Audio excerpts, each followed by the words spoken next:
I quit drinking for a year and a half thinking I was an alcoholic. I was on tour. I met some of y'all probably 6 or 7 shots deep. There was a period where I was drunk or used alcohol for 30 days in a row. Life was, uh, it was miserable.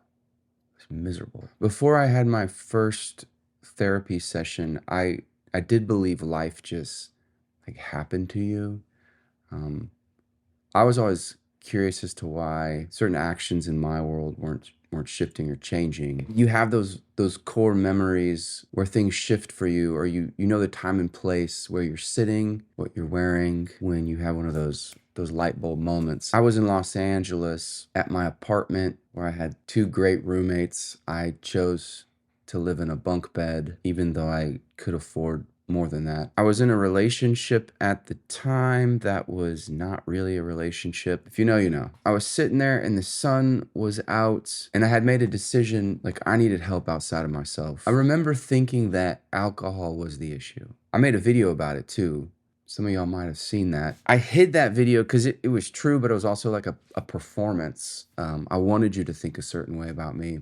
But there was a moment where I thought alcohol was the issue. And so I just stopped alcohol altogether for a year and a half. And then a year and a half in, I was like, my identity is I don't drink. I'm the guy who doesn't drink. There's always like I'm the guy who doesn't. I'm the guy who doesn't. I remember a year and a half after not having alcohol, I went to Maggiano's. I sat in one of the corner booths and I asked for a glass of wine and I drank it and I enjoyed it. And the guy who had the year and a half long sober, I didn't have that accolade or title, and it was nice. And now, I mean, I have 3 bottles of whiskey over here, but it's different because the real battle was I was not being truthful with myself. There were things that I had done. There are people that I hurt. I love the human compass because when we do lie, we know it, we feel it, and like you can pile that on one lie after another lie after another lie, and it's this like, of course you're going to want to numb that like internal compass. I heard a story once where there was a town and it was decrepit and people were hiding and it was falling apart. And then a priest came and he just put a confession box in the center of the town. People started putting their confessions in there, just telling the truth. And after a year's time, the town started thriving. There's something so beautiful about telling yourself the truth. And I think that's one of the hardest pieces of the human experience. One of my favorite practices is to sit in stillness and to ask the question, where am I not being truthful? And right away something comes up. And I've done that for the last couple years. And that practice has been so helpful for me in the last few years because there's an internal freedom that your external world starts to thrive. There's nothing better than having your external world thrive because you're being truthful with yourself. If there's an action that we continue to take that's not healthy for like our well-being, it's always the indicator of the heart.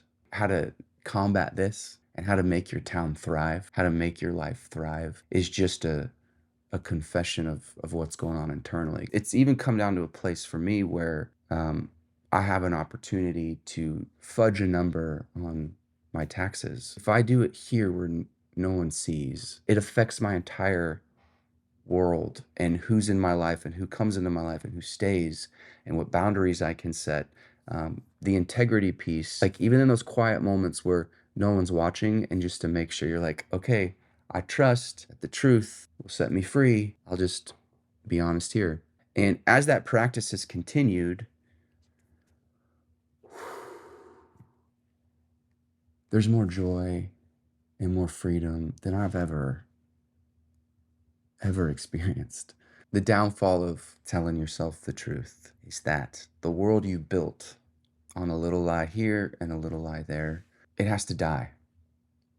And it's painful. And there's embarrassment, and there's tears, and there's loss, and there's loss.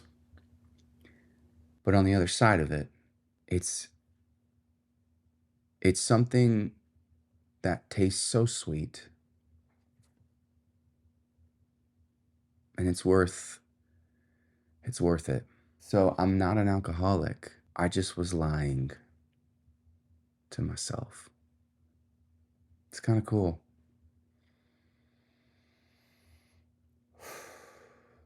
Those who connect in any way to this, take some inventory, be honest with yourself, and it's okay. Sometimes confession is enough. Sometimes that's the best place to start.